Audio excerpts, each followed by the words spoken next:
streamed live 64 minutes ago. That did happen.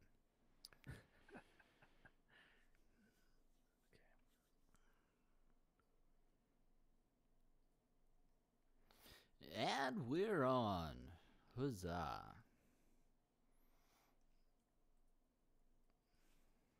Okay.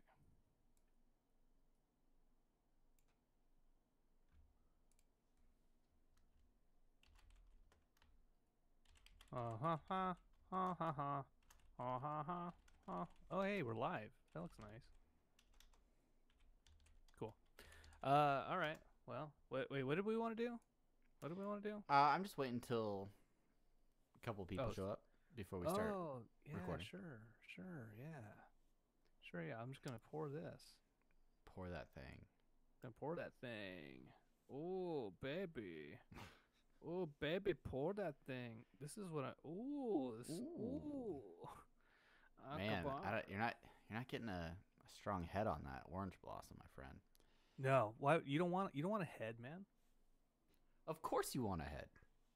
You don't want a head, man. A head locks in the flavor crystals. Flavor crystals, which keeps them from dissipating into the atmosphere. No, everyone knows it. Every true brewmaster will tell you that. Heard that. A head is very important on a beer. Yeah. And bubbles. We have one person watching. I don't know if it's you, Brandon. Coming to you live from a best. If you're watching, please drop something in chat. Let us know if you can hear both of us. Let us know. Otherwise, it's going to be a miserable show for everybody. It's gonna be miserable. I'm not going to start until we get confirmation that what we're doing sounds all right by somebody, even if it's you, Travis. Even if it's only okay. As long as they can hear your voice and my voice, that's right. That's really what I care about. That's the important thing. Did you start recording your audio, by the way? No. Why would I do that? I don't know why you would do that. I'm just wondering. We're just playing it fast and loose in the live stream, Brandon. When I was in the bathroom peeing, I thought to myself, you know what? Since we're not wholly prepared as we don't feel as prepared as maybe we want to be for this episode. You know, let's just go. Let's fast and loose. I'm so prepared. I have an iPad with our show notes on it. Yeah. I'm so ready. This is I feel prepared. I've been doing so much stuff lately that I didn't even stop to. I mean, I did stop to prepare for this episode, but yeah, wow, it's just you know what it is. They come up real fast, Brandon. I know what it is. It's because we don't usually do this on Saturday. We always do it on Sunday or Monday night. That's what it is. Well, according to YouTube, we have 3 people watching, and Chicken McFrodo says that all is good. All is good. Which is all the confidence I need to say that we should start recording this bad boy. All right. So count me down whenever you're ready, Brandon. Count you down. Thank you. You got it. 5, 4, 3, 2, 1. Are you recording, Travis? Oh, okay. All right.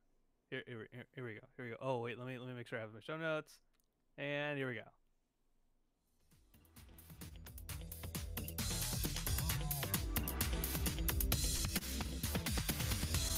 Coming to you live from Interdimensional Direct TV, now offering 12 months for 450 Glarbos and unlimited dimensional DVR. This deal, of course, is only available on Interdimensional RSS, the unofficial Rick and Morty podcast. www.apatheticenthusiasm.com/Interdimensional RSS. Yeah. And thank you to the new sponsor, Interdimensional Direct TV. Highest rated customer satisfaction in interdimensional non-cable providers. Hi everybody, I'm Travis. I'm Brandon. Thanks for joining us for another episode of Interdimensional RSS, the unofficial Rick and Morty podcast. Now attempting actual live footage in front of a small audience of patrons. Thank you to everybody who is watching live and dropping stuff in the chat. Hopefully it will not distract us too much from our normal podcasting duties. the good news is I don't actually have the chat up. You only have the chat up. So guess what? Travis is the responsible party for any text in the YouTube. I'm just gonna say I have no less than 3 screens on and active in front of me right now, and on 2 of those screens are 3 representations of my own face. So, you know, we're making it happen. We're doing it live here at Interdimensional RSS. If you want to come and hang out and be a part of our patron hangouts or get some video coverage of future episodes, head over to our Patreon at www.realfakedoors.com. Oh wait, no, sorry, I'm lower in the show notes. Patreon.com/RickandMortyPod. If you want to support the show, other ways that you can get in contact with us over on Twitter at RickandMortyPod. rickandmortypodcast.reddit.com, on Facebook, facebook.com/rickandmortypodcast. Send us an email, rickandmortypodcast@gmail.com, and then you can shop our TeePublic page or see all of our other podcasting type flarbos over at apatheticenthusiasm.com. And we're working on the site. That's a little behind the scenes info for you guys. We're working on AE.com 3.0. So modernizing the site. Yeah, got to modernize that. Looking forward site. to that stuff. So how's everything going, Brandon? I mean, how are you feeling? You ready to make this happen? Yeah, hell yeah, I'm ready to make this happen. But before we do, here's our first ad. Interdimensional DirecTV now offering 12 months for 450 Glarbos. Of course, you can go to directv.com/interdimensional RSS Glarbo for your first 12 months free. Yeah, get 12 months free. 12 months free. You only have, Brandon, you only have to sign a 38-year contract to get that first 12 months for free. It's a pretty good deal. Prices may vary. You cannot get out of the contract ever. That's why I'm going with Sirius XM Dimensions. Well, Brandon, I think it's now that we've gotten the housekeeping out of the way and paid the bills, if you will. It's time to get into some semi-pertinent news.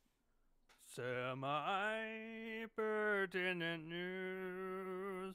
Ooh-wee, ooh-wee, ooh-wee, ooh-wee. Semi-pertinent news. I'm impressed. You. Oh, sorry. I thought the song was done. Now I'm just gonna keep talking over it until you quit playing with your imaginary theremin over there.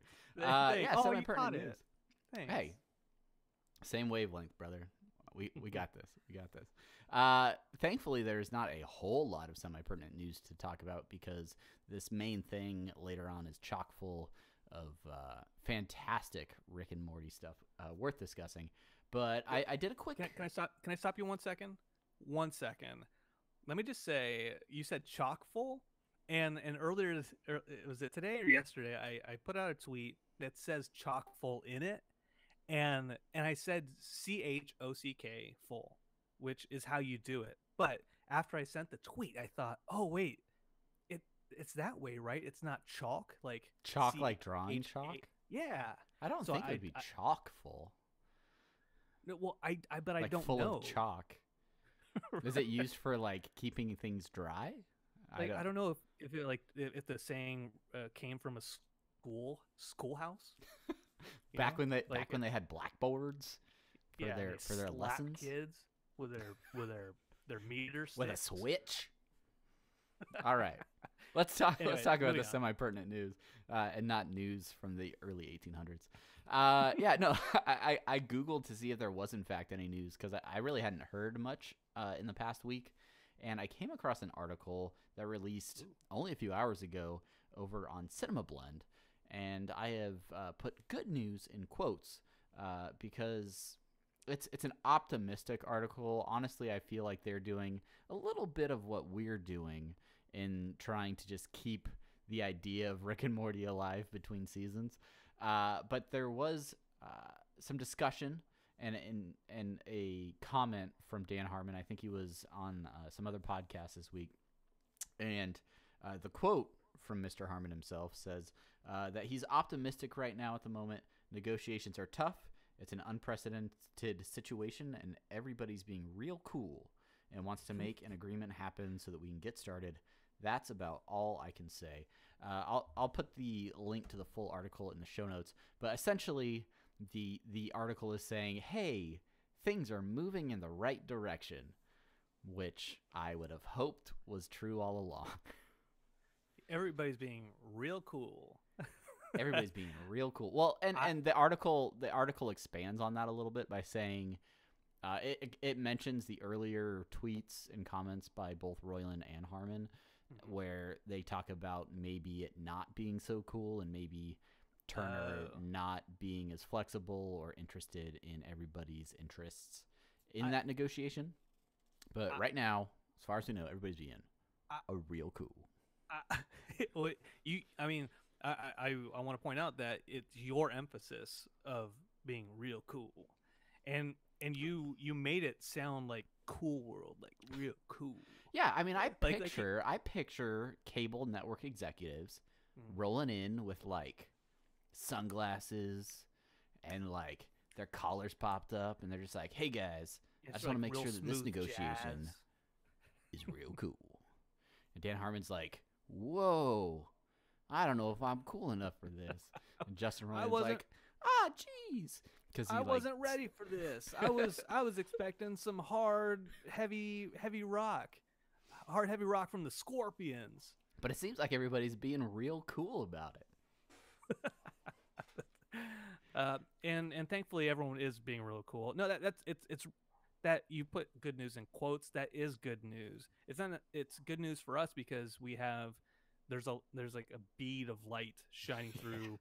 Like when you look at an eclipse. It's like that smallest crack when you're in an abandoned cave that's caved in and you're like, "Oh, I'm going to die here." And my Right. podcast is going to die because it's going to have no content left to cover. And then there's that tiny crack of light and you're like, "There's a place I can dig." This is our 127 hours moment for the podcast. Precisely. Yeah, so that's about all the news for this week, but we can't walk away from the segment without the Dan Harmon tweet minute. It's the Dan Harmon tweeting minute. When you think that you got a minute, of course you put your time into it. It's the Dan Harmon's tweeting minute. Okay, so I have two. Well, you only get a minute, Brandon, so you better get on. Okay. Tick, tick. Put the 24 timer on the clock. Okay. Here's the first tweet. I don't think there's any spoilers inherent in this question, but why would the Hulk eating Spider-Man make it more legal for him to marry Thor? That's Avengers. That's an Avengers reference. So this is very topical. It's very topical that's right. this week. Very topical, and well done, Dan Harmon. And don't forget to see Avengers Infinity War now in theaters. That's right, Avengers Infinity War.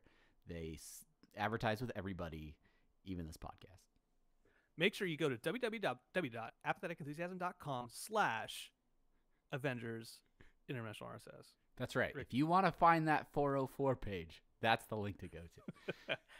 For 12 months free of DirecTV. Okay. What's the other tweet, Brandon? The other one is, does anyone playing modded Minecraft have crashing issues with RF tools? In particular, the builder and elevator blocks. I'm playing a custom pack of mods in 1.12.2. Builder crashes when I use it as a quarry. I'm trying to isolate the circumstances. Unable to find anything online. If you know the answer, Dan please Harmon needs your help. hit up Dan Harmon. He needs It's you. funny because there was a period in my life where I would have been very receptive to this question.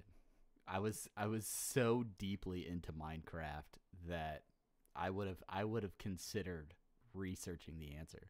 But yeah, no, I don't play Minecraft anymore. But that's Dan good for you. does. Good for him. Good for him trying to build some automated quarry. He's gonna crush some. He's gonna crush some rocks. So, all right. Well, I know we're going to move on, but I do actually want to reverse just a little bit. When we say the good news, I wanted to say the good news is good news because maybe not last week. Also, Dan Harmon put out a tweet. It wasn't actually a tweet. It was an interview for, I think he was up in New York or something like that. But where he basically said he feels bad for McDonald's because, like The fans are on. Having Rick and Morty to fans. put up with Rick and Morty fans or whatever. Yeah. So this is good news. Good news. He's Yeah. gonna get paid, and Yeah. and we're gonna have jobs. Thanks. And then he got a bunch of flack for that statement. But Poor guy. I don't know. He can't win. And honestly, every time I listen to Harmontown, I feel bad for like the fans that give him a hard time. And Man. yeah. Rob Straub is. I love Rob Straub. I love him. Oh, I just got an idea. It's another $1 million idea, Brandon. What if Yeah. we do a podcast that talks about the Harmontown podcast? Oh my God. All Let's right, do it. Shelve it. Don't Shelve it. cut the recording. Oh crap, we're doing this live. Time travel. All right. Harmontown podcast. All right. Okay. Have you gotten tired of your interdimensional cable provider? Maybe it's time to make the switch. Interdimensional DirecTV is now offering 12 months, no interest, no payments, for only a 38-year contract. Sign up now at interdimensionaldirectv.com. And it's time for the main thing. It's the main thing. Main thing. Main thing. It's a main thing. Raising Gazorpazorb is not the one that we're talking about, even though that's what you still have on the show notes. You prepared everything else, but you didn't prepare that. It's Rixty Minutes. Go to the line under it, Brandon. Go to the line under it. That's right. I have the correct episode title within the actual main thing. It's the main thing. Yeah. So we're talking about Rixty Minutes, season 1, episode 8. I did not update that. That's part accurate. But everything Yeah. else is legit. Originally aired March 17th, 2014. Written by Tom Kaufman and Justin Roiland, and then directed by the one and only Brian Newton ? Whatever. At Dark King Zorro on Twitter. Let me just say this, buddy. The question marks were outside of the parentheses, so I said the director of the episode, the man, Dark King Zorro, end parentheses, and then the question mark. Yeah. Let's remember your order of operations, okay? Let's PIMDAS. handle what's inside the parentheses and then outside. I don't know if that is true for grammar. I was never a great English student. Please excuse my dear Aunt Sally. Everybody knows that for grammar. Well, this episode is jam-packed full of content, and there is a lot for us to talk about. Even the synopsis could be kind of long. We've been pulling these Reddit synopsises and production notes straight from previous discussions. So we're gonna cover some of this stuff, but for the most part, like, you guys, if you're listening to this podcast, you know this episode. Like, You know it. You know it so well. This may be the first episode you saw. Maybe a clip from this episode is the very reason you watch Rick and Morty in the first place. You know it like the back of your genitalia. Oh, And I say genitalia just in case you have a vagi or a dadai. I did die. Yeah. All right. Do you want to read the synopsis? Do you want me to read it, Brandon? Taken from the wiki, the Smith family are gathered around the television, invested in a Bachelor-style reality show. Rick expresses disgust at the quality of television, and Jerry challenges him to provide anything better. Rick destroys the existing cable box and installs his own, a cable box capable of receiving television across infinite dimensions. I want to pause here and say, make sure you go to DirecTV/Interdimensional RSS to get a great deal. This show features... Specifically Interdimensional DirecTV. This podcast cannot officially endorse C-137 Earth DirecTV, but if you can get on that Interdimensional DirecTV, that's where it's at. It's primo. Let me just say, I switched. I used to have charter communication, but okay. The shows featured in this alternate realities vary wildly, such as a Showtime crime show and a reality where people evolved from corn. There's lots of stuff. Meanwhile, Jerry, Beth, and Summer are all in the kitchen taking turns using the goggles. Jerry sees himself doing cocaine with Johnny Depp, while Beth sees herself operating on a person instead of a horse. Summer has trouble finding any other realities of her except for a moment of the family playing Yahtzee. During this time, she finds out that she was an unwanted pregnancy, and the news upsets her greatly. Seeing her parents achieve their dreams in realities where she was not born, she tells them that she is running away. But what happens after that, well, it turns out that Jerry and Beth actually do love each other, and they are meant for each other, regardless of reality. That last part I made up because the synopsis was incomplete. Oh, well, my copy paste skills may be insufficient for these show Raising notes. Gazorpazorp. Raising Gazorpazorp. Ton of production notes to go into here, and I'd like to dig into some of these, but a lot of these really kind of are just additional information that unpack some of the individual sketches that I think we're going to discuss maybe a little bit more at length. And Brandon and I talked about this in preparation for this episode, which I know you can tell we did a lot of preparation for this episode. We didn't know exactly how to approach it. We didn't know if we wanted to just list every clip, list our favorite clips, which we've kind of already done. I think if you go back to like episode 9, we went over our top 3 interdimensional cable type clips and talked a little bit about interdimensional cable way back before season 3 ever began. So Way back, if you yeah. want even more discussion on that and you haven't dug into the back catalog, make sure to check out episode 9. But yeah, and then we've also had Brian Newton, the director of this episode, on the podcast. He was on when we discussed Morty's Mind Blowers, but also prior to that when we just had him on for an interview kind of talking about all of his work with Rick and Morty. And so there's a lot of stuff to dig into with these. And even though we didn't have him on, we had audio of him, a secret audio of him. we had audio of him for the April Fool's episode as well. So, I mean that has nothing to do with this episode, but just saying, you can hear his voice if you catch those 2 episodes Travis mentioned. Yeah. Yeah, if you do that. All right, so a couple of these notes that I want to start with, one of them being that for most of this episode, they only had the audio to work on because a lot of it was improvised, and they just kind of threw Justin or some actors into a booth and said, go, here's a loose topic, and see what you come up with. They didn't have the same designs to go off of for the animation. Yeah. So whenever a board artist got to individual bits, their style is what really came across. Specifically, the Two Brothers, Ball Fondlers, and Strawberry Smiggles were some of those where it was like whatever the artist felt like doing, like that was really what came across in those clips. Yeah, and we mentioned the Brian thing before, but going back to that, he goes into pretty good detail talking about the difference between story-driven and board-driven shows, and this is a very much board-driven show. Yeah, sure. Kaufman and Harmon they put together this kind of through line with the B plot. Well, I guess the A plot really. I guess that's fair. Yeah. Of Beth and Jerry, but all the skits are just Roiland in a booth, being drunk, doing whatever he's doing, coming up with ideas, and then people saying, "What the hell? Okay, yeah, let's draw something to this," which gives it that really kind of loose feel. That loose improvisational feel.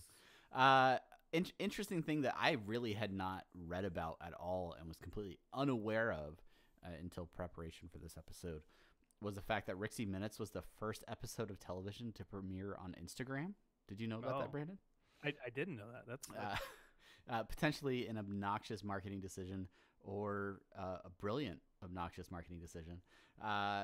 So it was basically aired in 15-second increments because that was the time limitation for Instagram videos back in 2014 or whatever it was. Again, a nod to Rick and Morty for that's. I lost you, Britta. What? No, I'm here. Okay. I'm here. I'm here, man. This is the joy of live streaming. See, it's all. Yeah. It's all I'm giving my internet all she's got, Captain. Quick thing. There's so much stuff in the production notes on the Reddit thread. So we do highly recommend, if you're listening to this and you aren't in the Rick and Morty subreddit, go there, go to the Rick and Morty subreddit, and find this post. It'll be pinned at the top next week. You will see a lot of these production notes. And I'm gonna bounce back into some of these, I think, as we cover individual bits. But yeah, really worth your time to go in and check out the subreddit and see everything in detail from the original discussion post. So Brandon, I think one of the easiest and maybe most common questions from this episode that people throw around is, what is your favorite sketch, or maybe your top 2 or 3 favorite sketches from this episode, and why do you think that is? I'm glad this is emphasized as obligatory, because it really is. And between this and Interdimensional Cable 2, I think this is what we talked about in episode 9 originally. The different which one we liked more. There's so many sketches, and I can safely say that the ape plot is not my favorite sketch. Fair enough.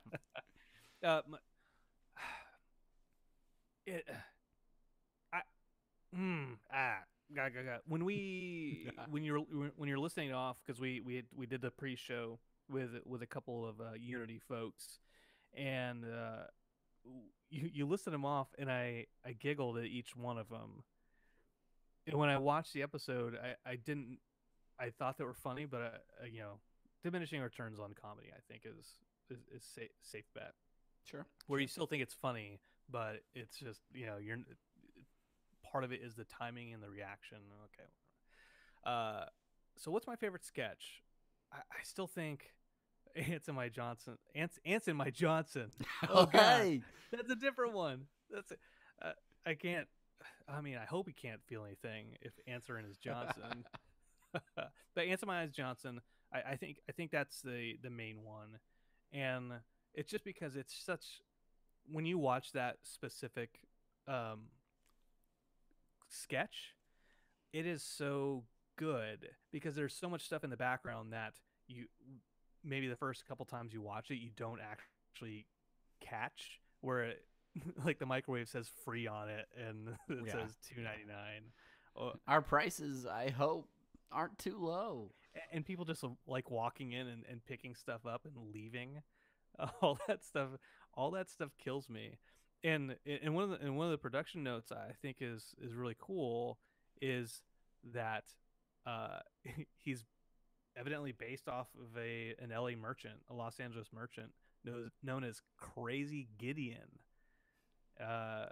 So yeah, hey, who knew? Real facts here on Interdimensional RSS. Real takes. Yeah, it's funny because I didn't really think about it at the time of watching it, but a lot of Interdimensional Cable is advertising. It's interdimensional advertising. Yeah. Ain't My Eyes Johnson is an ad. Strawberry Smiggles, the Trunkman ads, Real Turbulent Juice. Like even like SNL isn't really an SNL sketch. It's like the intro to SNL. Like just right. The Two Brothers. There's a couple movie trailers which are easy, like little quick bits to get out there. Yeah. But it's little bits. One of my favorite advertisements and possibly one of my favorite bits is Real Fake Doors. And I think for a couple of reasons. One of them is the absurdity of selling fake doors. Right.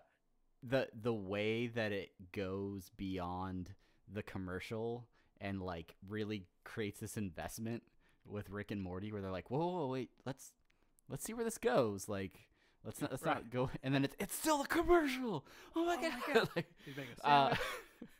So I really enjoy it for the content itself, but also any time in my life when I see a fake door now, immediately that's what I think of.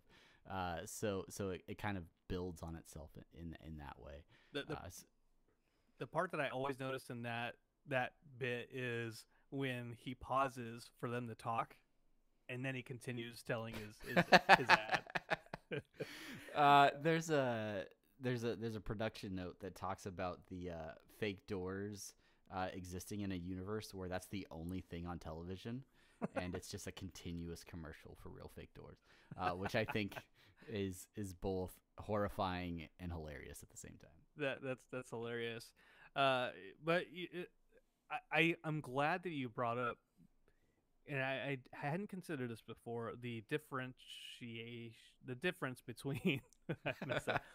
between the bits where the full shows and the advertisement, and I think it's a good point because, as you know, Travis, DirecTV offers just Interdimensional DirecTV. Interdimensional DirecTV offers so many choices that you, your family, and the alternate versions of your family can enjoy for one low price. I think That's it's right. really important. Why sit around limiting yourself to several hundred channels when you can literally have infinite channels? There's always something on Interdimensional DirecTV. Infinite plus 1? No. Infinite plus 2? No. Try Infinite plus Infinite. All this and more, head over to apatheticenthusiasm.com/interdimensional RSS/interdimensional DirecTV/interdimensional RSS. Okay. Yeah, so get your free 12 months. On a serious note, you made a point about the ads versus the full shows. Let's see. Who's the boss? Schmooze to the schmoss. Schmooze the schmoz. Brandon. Lavis. How do you? That would. Okay, so the next question in our show notes is, if you could see a spin-off series based on any one of the Interdimensional TV sketches, which one do you think would have the most potential as an independent series? I'm going to rule out Schmooze the Schmoss right off the bat. Schmlonica? Schmlangela? Okay, we're done. I'm sick of that. Okay, well, okay. You rule out that. I mean, what do you have left? What do you want to see? I mean, I think the real contenders here, potentially Quick Mysteries, definitely Ball Fondlers. Okay. Let me stop you there. Okay, so part of that last question was, first part is, what's your favorite sketch and why? What's your least favorite sketch and why? We did miss that. Okay. Let me. I feel like in this episode, this is heresy. Uh-oh. I'd say Ball Fondlers is probably my least favorite sketch. Okay. And I think that's fair. And why? Because it doesn't. It's good. I like it. I'm not saying I hate it and I hope it dies, or is erased.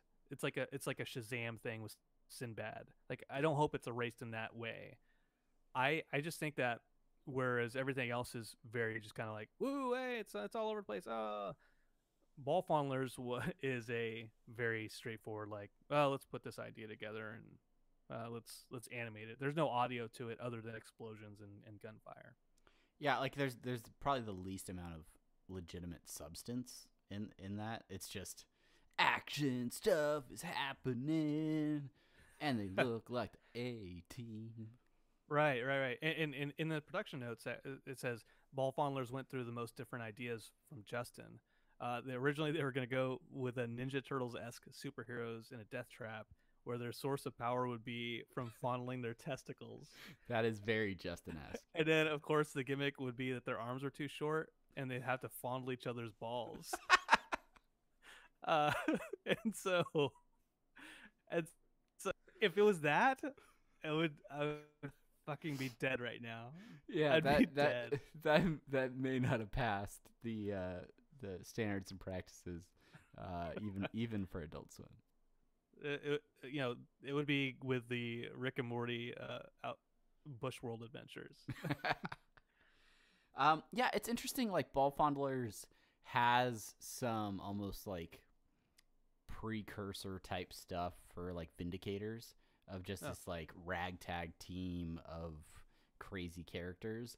And I think the reason I feel like Ball Fondlers could potentially have a successful spinoff is because of the limited amount of information that we have about the characters themselves in the clips. So you just have a very diverse group of action heroes, and you could basically put whatever personalities and relationships into that, and then you could just make a crazy action show out of it. Yeah. Oh, so if we're making like a standard like 80s-esque trope Saturday action. morning, like Johnny Quest type deal, Yeah. almost Venture Brothers-esque. God, the Johnny Quest theme song is one of my favorite themes in cartoon history. The new one. Facts I know about Brandon. Let's go. The new Adventures of Johnny Quest. That theme song is awesome, but the original Johnny Quest theme, the composer was messing with the trumpet player, one of the horn players, by speeding up the music, and so if you listen to it, the horn player is like struggling to go. Yeah. History. Trivia history. Okay. History. Okay. So now back to the original question, which is a series spin-off. You said Ball Fondlers. It has potential, but I'm sure there are others. Is there something else you would, maybe prefer to see as a spinoff, Brandon? My first, as a film major for my master's degree, and a connoisseur of the fine arts, if you will. The 3 classes I took back in 2015. I would like to see, the teddy bear with silk coming out of its butt. Yeah, where's this going, huh? Yeah. I would love to see where that's going, what show that is, and then I would actually.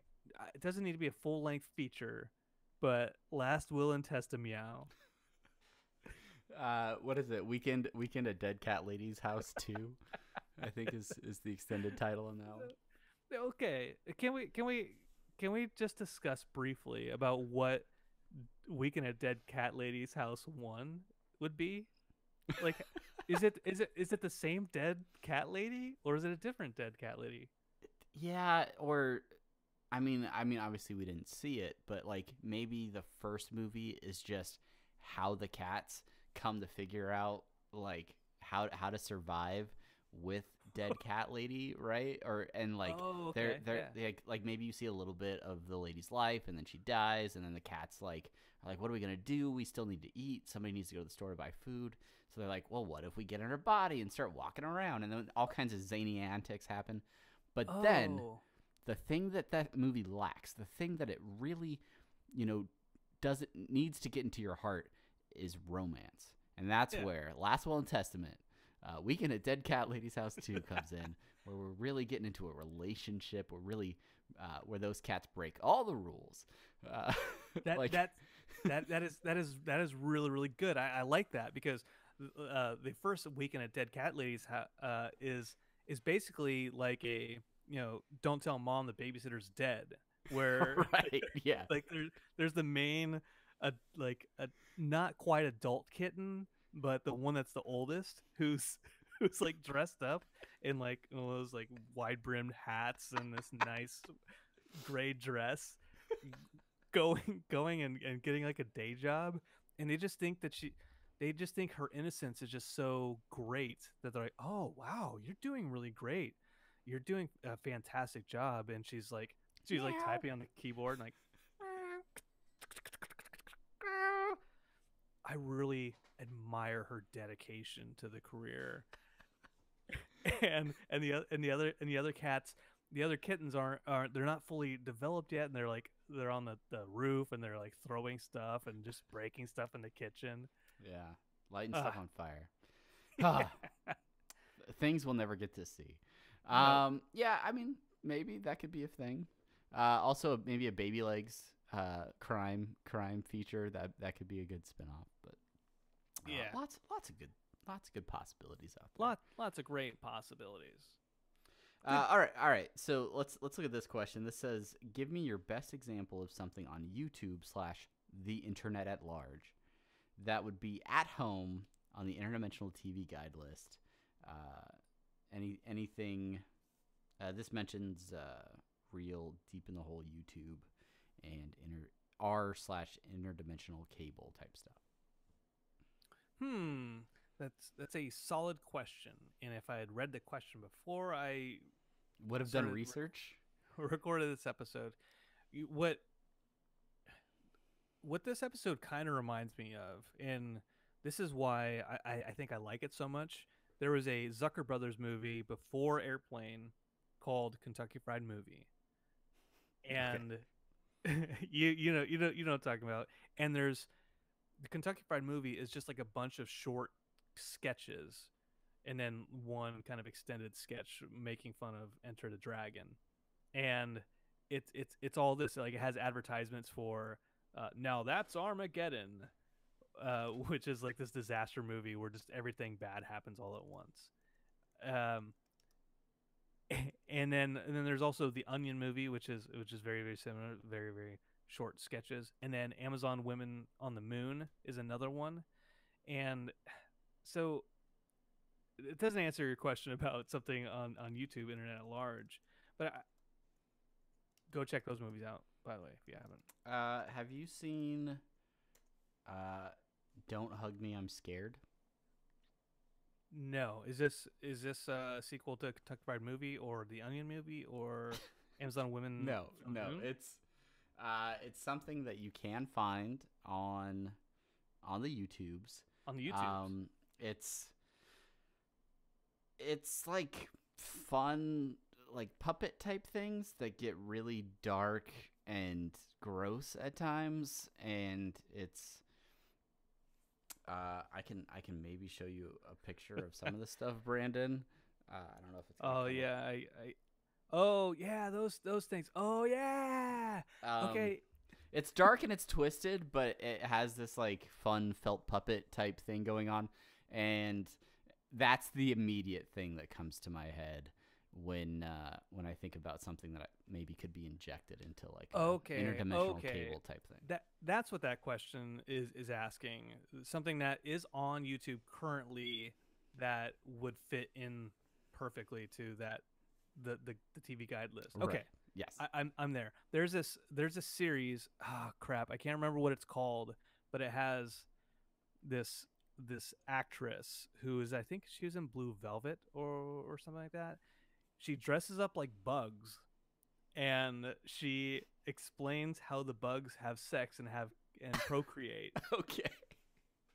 Bugs and other animals, and explains how they procreate. And Kevin, so lucid. I know you're out there. I know you can tweet that to me and send me the link. But it's just, dude, it is hilarious, and it's so trippy, and it's David Lynchy. Perfect. That would fit on there. There you go. All right, let's get into some other segments here. Let's talk about and we've talked about most of them, but let's deep dive into a few of our favorite bits from this episode. I mean, it's all bits, right? Most of this episode is bits. So, like, what interdimensional elements have we not talked about that you would consider some of your favorites, Brandon? When we were doing the pre-show with J2 and Mr. McFrodo, we talked about the stuff in the middle, like some things that didn't actually have audio, super quick clips, like in Morty's Mind Blowers, where you see them doing the Ghostbusters things that are just...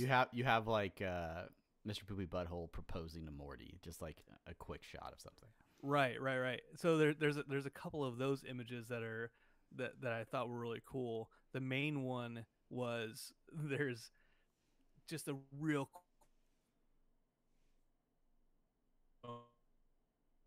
where Peter Dinklage only person, and everybody else are little folk. My thought on that is, like, it's such an effective joke that has maybe like 5 frames or something like appearing on television, and it just, like, I love that joke is still in there, even if like 9 times out of 10 people miss it. Yeah, yeah. The SNL gag. The I want to shout out to Dan Harmon, who doesn't listen to this podcast, but him doing the voice of the announcer. Here's how you know it's Dan Harmon, because he's doing the announcement, and he goes yeah, we'll come back to them. And he does the trademark Dan Harmon stutter. Yes. What Did you cover cell phone thriller? I did it. Cell phone thriller. Yes, that's the other like real quick one, and that reminds me of like the table chair world with Yeah. Mexican on I that. feel like that's. I don't know if it was somehow already in a planning stage, or if someone like how that crosses, but it definitely feels like it ties into that same universe. And then the same with the hamsters that live in people's butts thing. That's like they keep popping up in random places that you don't expect.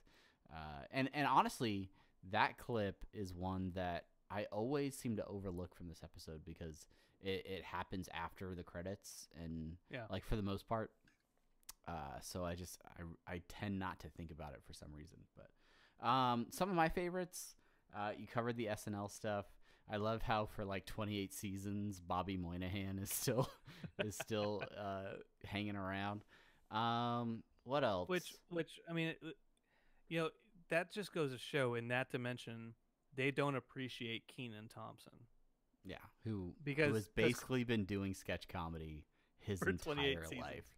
I mean, he was on all that, right? Like, he was Yep. made for this stuff. Good Burger, home of the Good Burger. Yeah. Those were Violent Antique Roadshow. That's a good little quick clip. Yeah, I don't know. Strawberry Smiggles, like, I'm glad they got a cereal ad in there. That goes very dark very quickly. But yeah, I don't know. Like, I think we covered most all of them that I really tend to gravitate towards. Two Brothers is one that we always reference and we always go back to. Pretty much anytime someone mentions a brother, we end up saying Two Brothers. When I went home to LA and I hung out for my brother's 40th birthday party, I'm like, oh yeah, I was hanging out with my two brothers. Two brothers. Yeah. And then a Mexican armada shows up. Go kart plays. I even liked, we talked about the interdimensional cable portion of it, but I even liked the Bachelorette. Right. Opening. The very cold open. Yeah. Yeah. There's a show called Burning Love. It's not on the air anymore, but it had some folks from the state, like Ken Marino and Michael Ian Black, and it was like a spoof of like the Bachelorette. Hilarious show. You can go check it out. But I've always just found that reality show stuff just absurd. Yeah, And the way they capture it with like, Monica, I don't choose you. I'm gonna marry Betty. Real quick. Yeah. Would That be on seems the like the couch? clip they would use on the Joel McHale show with Joel McHale, Yes. which is where I get Also a all good of show. my reality television information from. Check it out. In our pre-show hangout with some awesome patrons, Chicken McFrodo mentioned Two Brothers as being one of his favorite clips. J2 said that the Baby Legs clip was one of his faves. And then J1 said on Twitter that the Quick Mysteries was one of his favorite segments. Gunshot, oh wow, that was really quick. Which is funny. The thing I love about that one is my mom watched so much Unsolved Mysteries. Yes. When Me I was too, a man. kid. Well, Like, my mom, that my was parents. the show. So that just takes me back to a point in my childhood where, yeah, just that same, what's his name? What's the host's name on that? Robert Stack. Robert Stack. That's right. And was as a in kid, I Airplane used 2. to have that Unsolved Mysteries phone number memorized Really? Thankfully, that's something I've buried and is way back there somewhere. But I definitely had the phone number memorized. Did you really had it memorized? Absolutely, I totally did. You're weird, dude. You're weird. It's not like it changed. They threw it up every week. My parents watched the hell out of Unsolved Mysteries as well, and I think I said this in episode 9 of this podcast, where the one time I watched Unsolved Mysteries, there was a couple episodes that like really just scared the shit out of me. Like there's one where like they were telling a story about like, oh, and the TV turned on and there was this just eye looking at them, the static and blah. And I'm like, I'm like 6 when I'm watching this, and it damaged me. And I love horror movies now. There you go. And you're passing that tradition on to your child. So that's right. Good for Astro's you. Evil Dead. Last episode tomorrow. Yeah. Okay, whatever. R.I.P. Before we completely exit the main thing and move on with the rest of the show, I do want to spend a little bit of time, just a smidge, on what is the A plot or the other plot in this episode, which is Beth and Jerry kind of obsessing over the other versions of themselves, what could have been.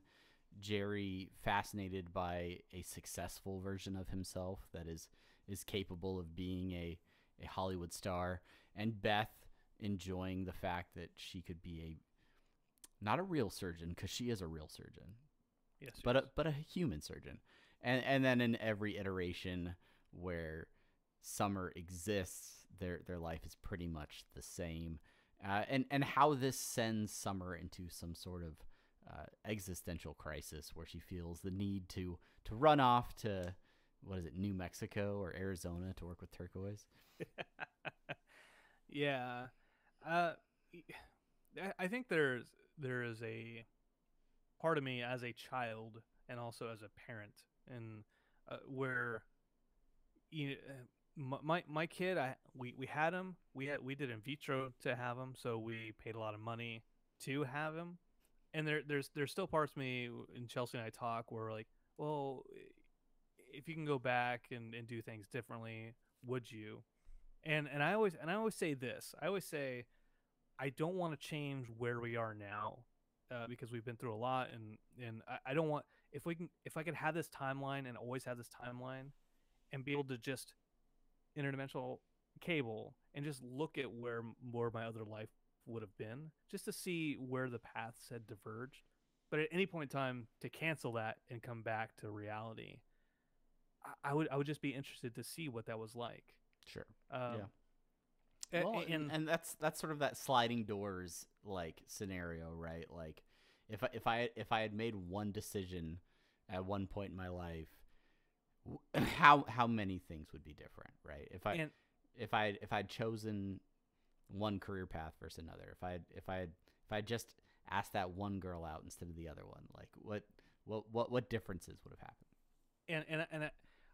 There's part of me that wants to, and I'm not going to explore this, but I want to ask you sometime after this sometime podcast, when we're not distributing the conversation on the internet to thousands of people. What is that critical moment for you where where's that fork in the road for you?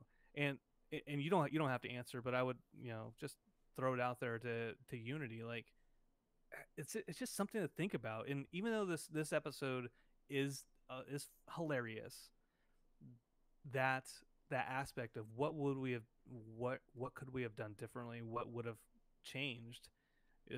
Jerry and Beth, they got a flat tire, so she did get an abortion on the way there, and that changed everything in that one instant.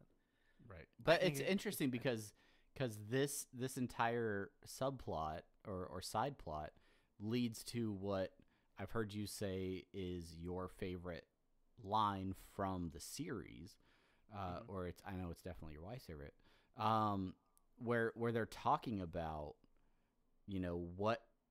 how much Summer is getting wrapped up on the meaning of everything, and Morty's just like, look, those are that's my body in the backyard, like this.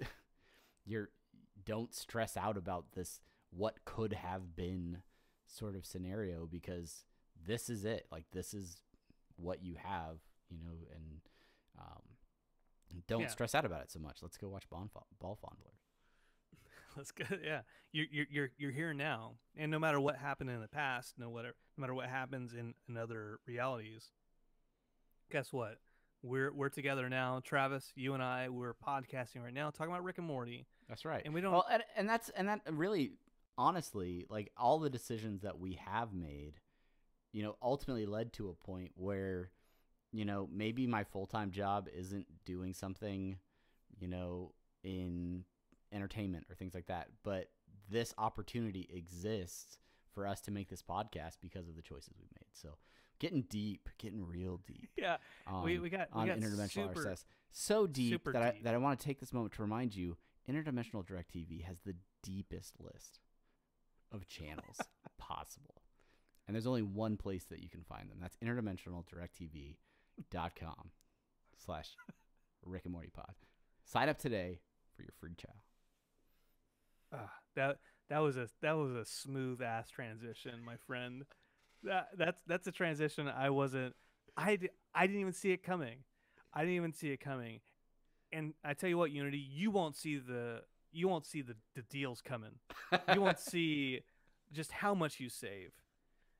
It's going to surprise you. You're going to be able to go to the version of Disney World where Walt Disney actually took over the world and became the Führer. You will most likely never leave your house again. There's just so much stuff to watch. All right. One of those things that you can watch is the latest episode of the Blood Dome Battle League. Oh, yeah.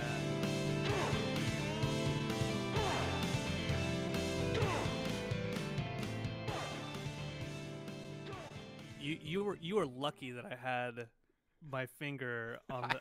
I wasn't ready for that Finger on the transition. pulse. That's right. I'm always testing you, Brandon. I'm always seeing exactly what level of podcast producer you're at any given time. Yes, that's right. It's the Blood Dome Battle League, and this week we have Ants in My Eyes Johnson versus Top Hat Jones. That's right, we have an interdimensional cable matchup you're not going to want to miss because it's right here in front of your fucking feed, motherfuckers. That's right, brother. And I watched that Andre the Giant documentary this week, and it's amazing.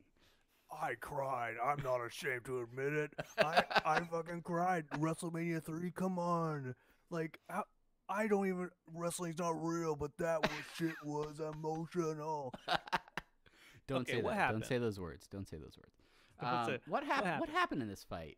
Unity, you definitely chimed in with your thoughts on this battle. First up, Janine Turpin. Janine? I can't read. I'm sorry. These are from Facebook, Travis. From Facebook. Top Hat Jones was ceremoniously slaughtered by small children. Ants in My Eyes Johnson successfully lit himself on fire and didn't feel a thing. Ants in My Eyes Johnson is an unstoppable force of accidental badassery. I wouldn't want to fight him. Agree with that. Unstoppable force of accidental badassery. That's how I feel about Jerry Smith. That's how I feel in general. That's how I feel. Addison says Top Hat all the way. He lived through two people cutting him open and eating out his intestines. Ants in My Eyes only lived through the fire because he didn't have any working nerves. Plus, he's blind. He would die in a fight quickly. Although Top Hat did get his ass beat by a couple little kids, still, I say Top Hat. Hey, we got a split group here. Craig right. Beam with the write-in vote. Can I write in Garmanarnar?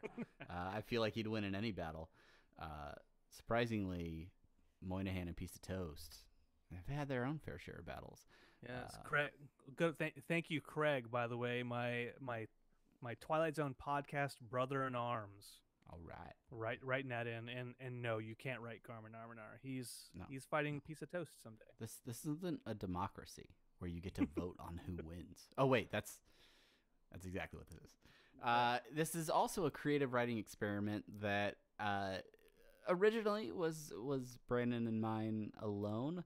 But thank you to those of you who are writing in suggestions and even writing in full descriptions of how the battle goes down. It is so specifically good. This week, Joshua Sloan sending us an email at rickandmortypodcast@gmail.com. And with the extensive description that Brandon, would you like to present for our listeners this week?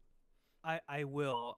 I'm going to ask you to do the voice of Top Hat Jones. So you have to read along, Travis. I have to read along. Okay. You have to read along. I just locked do my the voice. iPad. Okay, we're ready. We're ready. I'll do narrator. You do Top Hat Jones. I'll do other voices. Okay.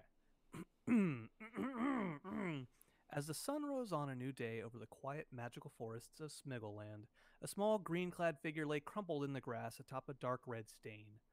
Warm fingers of light filtered in through the canopy of leaves, tracing their way across Mr. Top Hat Jones's face, rousing him awake. His head aching, his stomach sore and empty, he rubbed his eyes, gasping for breath. What? Huh? What? Where am I?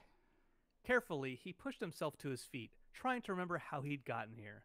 Yet all that came to him was a distant sense of primal fear, the flashing, scattered memories of demonic faces, and a deep, insatiable hunger. Ooh, I'm bleeding. Starving I am. I've got to fill me poor aching belly. Frantically, he scanned the woods around him for something, anything to eat. That's when he saw them. Ah, by divine the heavens, can it be?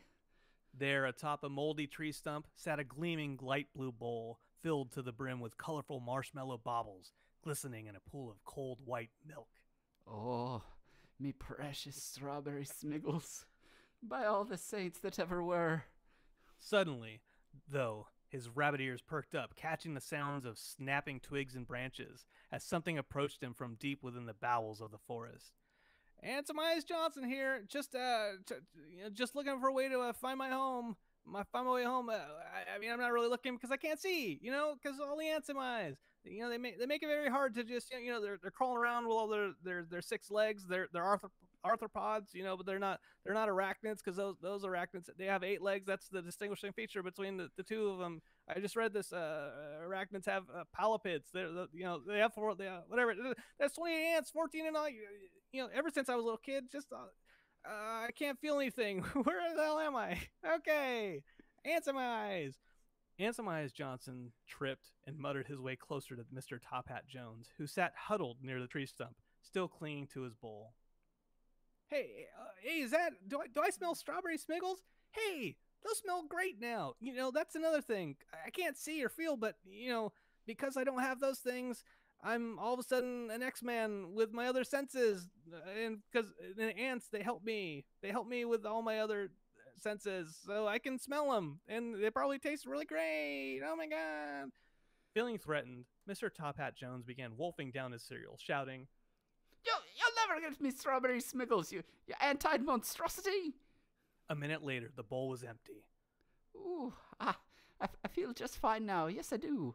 Oh, me lovely strawberry smiggles, just resting peacefully within me confines of the poor old stomach. Oh, 'tis such a relief to have 'em just digesting inside me now. Then, as if summoned forth by his satisfaction, a group of children brandishing weaponry and determined glares stormed into the clearing from the forest. They bypassed Antonius Johnson entirely, setting upon Mr. Top Hat Jones in full force. Oh, sweet Jesus, no, not again, me Lord and Savior. Oh, no, oh, dear Lord, I remember it all. I remember everything. Why do you eat them like this, children? Why is my suffering so delicious to you? But the children did not answer Mr. Top Hat Jones. Instead, they only silently eviscerated him, digging out the sweet, succulent stomach berries. Stomach berries, popping them from his intestines one by one like some macabre Pez dispenser. Oh, why? Their meal finished, and as Mr. Top Hat Jones lay dying on the grass once again, the children placed the cereal bowl back upon the tree stump and vanished into the forest as silently as they had come. Still stumbling around in search of an exit, Antonius called after them. Hey, can any of you, point me in the direction of my house? I'm not really sure which direction it's in, because I've never seen it, but, all the ants in my eyes, they say there's scents and there's a trail that I should follow, but I can't even see where the sense is, but my smell, I guess, is whatever. Hey, Using his superior sense of sound, he followed the children's footsteps out of the forest as his muttering voice faded into the shadows of the trees of Smiggleland. That's it. there we go. Hey, that's the first time we've tag teamed one of these things, man. Well done, Joshua Sloan. Yes. Thank you for your riveting explanation of this week's Blood Dome Battle League and giving us the opportunity to both play a part. And that's as close as either of us will ever get to a fiction-based narrative podcast. That's right. Check out next week our new podcast where we do teleplays of stuff written by other people. Exclusively on Interdimensional DirecTV. Now, Podcast edition. The podcast edition. You can find that on your Interdimensional Alexa app. Okay, Right. the results. Don't say that too loud, or my echo will actually activate. The results results really pretty one-sided here. Yeah, absolutely. 83% for Ansem Eyes on Twitter, 71 for Ansem Eyes Johnson on Facebook, which was closer, but now I want to talk about this real quick, Travis. One of the main things was, well, Ansem Eyes Johnson can't feel anything, so of course he'd win. What do you think? What is your personal opinion on who would win? Realistically, I feel like Top Hat Jones has the advantage in this situation by having all five senses. And realistically, if there was an actual like battle, and I find this story really funny in that Ansem Eyes Johnson is just sort of like a blind, like he's just present in the destruction of Top Hat Jones. But if there was an actual clash between them and they actually fought, I do think Top Hat Jones has the advantage. But I feel like he'd have his work cut out for him because Ansem Eyes Johnson would last a really long time not feeling anything or really, succumbing to pain in any way. Yeah, because when it really comes down to it, Ansem Eyes Johnson can't see anything. It can't see anything. I can't feel anything. There's that whole not being.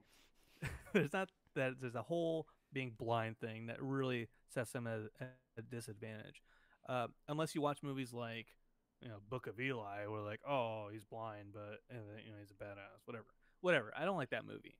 It's all right. It's too far fetched. We'll talk about our apathetic enthusiasm, where as of this week you can catch even more terrible improvisational acting. Okay, so the official results: 83% for Ansem Eyes Johnson on Twitter, 71% for Mr. Johnson. I said those on things, Facebook. Yeah. Oh, did you say those? I said those already. All but, right, I mean, you can say them again. I blocked them out. I was still thinking about our acting. But who do we have in next week's bout, Brandon? Okay, so I pulled two. Here's what I'm thinking.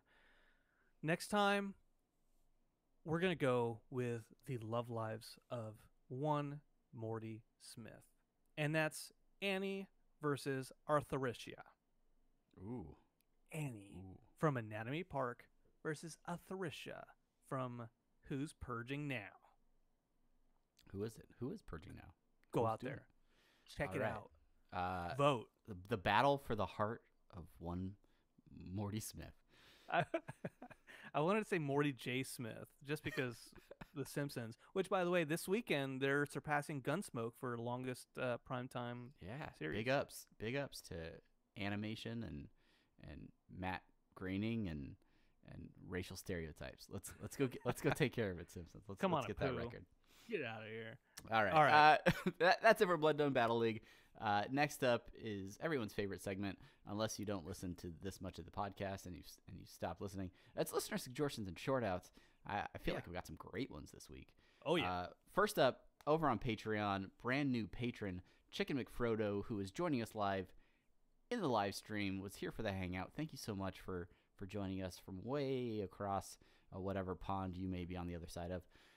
And yeah, checking out the live stream and actually giving us comments. You're awesome. Thanks for the support.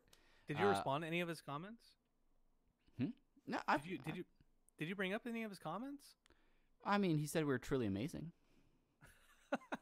in our teleplay. Why didn't you? Why didn't he- you say that? Why didn't you say that, Travis? I'm sorry. Like, You should have it up, I- Brandon. I need this. I need you, this. you need positive that support. feedback. You need that moral support. He also mentioned that the original dead cat lady was probably her origin story. Oh. Which, these days with, superhero movies, it's all origin stories. Okay. Is she at the woman from The Notebook, like right before she dies from? Oh, Alzheimer's? spoilers, man. Come on. You can't be dropping them Notebook Oh. spoilers. It's 2018. Go. Yeah, anyway. I'm gonna Anyway. I'm gonna go to a theater and just say, "Hey, she has Alzheimer's. Everybody, she dies." All right. A particular tweet of note, a question that might be From our- worthy of a short discussion. Again, from Joshua From our Sloan. author. Yes, the wordsmith that is Joshua Sloan. Why is Rick's pet project in Anatomy Park Pirates of the Pancreas if he's so afraid of pirates as seen in the season 3 finale?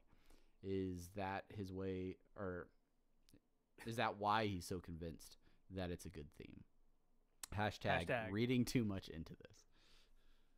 Okay, so on Twitter, here, what I responded was, "I'm afraid of cockroaches, but I love Joe's Apartment, the movie with Jerry O'Connell, the fat kid from Stand By Me.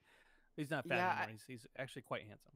I think a legitimate fear of something could elevate its importance in your mind. And so if you are legitimately terrified of pirates, maybe that's why you go to bat for Pirates of the Pancreas and really, you really fight for it, Morty. You really gotta convince some folks. But if you got the time, it's worth checking out. That's all I'm saying. And alternately, I am a firm non-believer of anything religious, but yet I love The Exorcist, and the idea of angels and demons is fascinating to me. So maybe he doesn't believe in pirates. He's scared of the idea of pirates, and that just fascinates him. Pirates so are much. very real, Brandon. Like, there are still pirates today. Did you see them?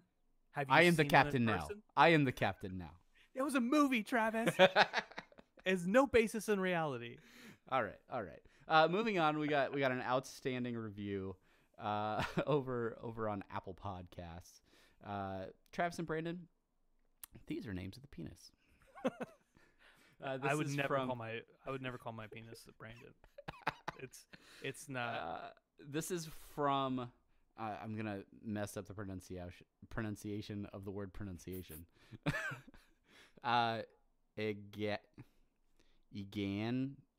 Eganism. Who says on Earth a certain percentage of the population is born to host podcasts and entertain. That is why this podcast is so much better than all of yours. That is the truth, and the truth hurts, but it must be accepted. This show has great subject matter in Rick and Morty, 2 fantastic hosts, and is truly one of my favorite podcasts. Give it a listen if you haven't. I would highly recommend the episode with Ryan Ridley. It's an instant classic that should not be taken for granted. I still wonder if he was dropping a nod to the then unaired Morty's Mind Blowers, or if this was simply the other writers poking fun at riddles. Simply put, if you are a Rick and Morty fan, welcome to your unofficial home, and remember, you can run from the devil, but you can't run from your youth. Eganism. The part with Ryan Ridley and not taking things for granted. Travis, are you pretending that you don't know how to pronounce eganism because you wrote this? And No. You just want to. I'm not dropping fake reviews on our podcast anymore, Brandon. You're creating fake emails where you're like, no, I'm running this home. I'm not letting this die. Yeah, no. I mean, obviously written. I mean, maybe this is your given name, but if this is some sort of screen name, I'd be very interested in hearing more of your thoughts about the Ridley interview and whether or not I'm right. Because I always love to hear that sort of thing. But realistically, thank you for your reviews, thank you for your tweets, Facebook, of course, all the patrons who help to support the show and keep the lights on, so that our significant others don't get mad at us for our zany hobby that we pour so much time into. But yeah, all of you in this live stream, in the Hangouts, that got your custom songs, or getting some free merch, perhaps.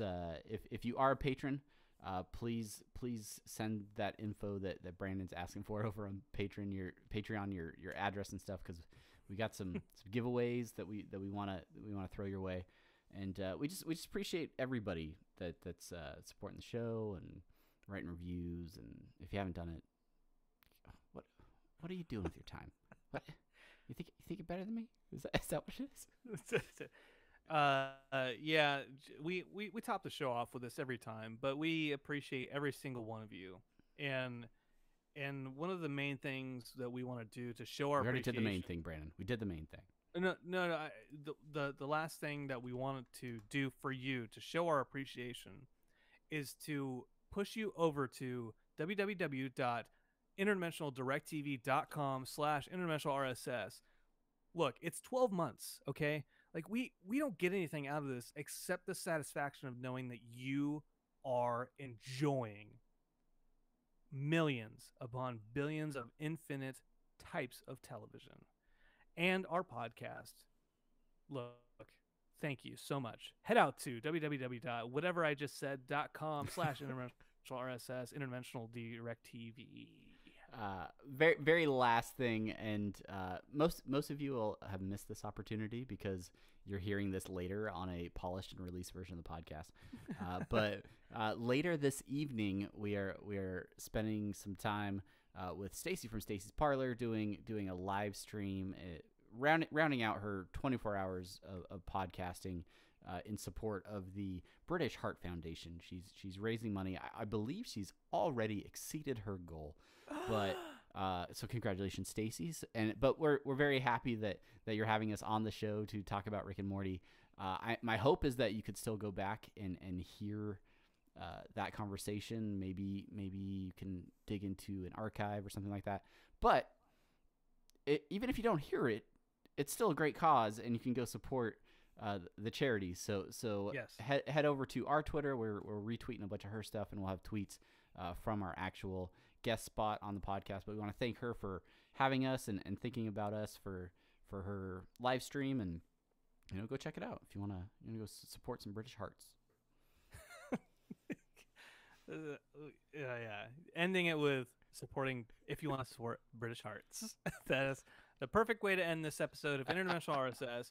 Thank you again, Unity, for listening. Until next in 2 weeks when we talk again. I'm Brandon. And I'm still Travis. And we will see you on the Flippy Dips. Flippy Dip. Brandon, there's only 2 more episodes this season. Flippy Dips. 2 episodes. What are you going to do, man? 2 episodes. Flippy Dips. My microphone is a mitt. It's a microphone. Okay. Save all that audio. Gotta save all that sweet audio. Still live with our home bros over on Home the YouTubes, Bros. who stuck around for the whole episode. You guys stuck around for the whole episode. What are you gonna download this week? Huh? Oh my What are gosh. you gonna do? You don't even, the only thing you have to look forward to is seeing what I've changed, which is probably not a lot. Yeah. So yeah, you now know exactly how extensive our editing process is, and you can compare and contrast. Run a diff, if you will. All right, so that's it. Thank you guys for hanging out, and if we're gonna take a short break, hydrate. Oh yeah, baby. But yeah, we're gonna go decompress for a few minutes before we go do another live hour of podcasting. But thank you guys very much for hanging out. Hope you enjoyed this. If you did, let us know, because This I think is the direction that we want to move in for these new hangouts. So we'll try to. This is my life. This is my life.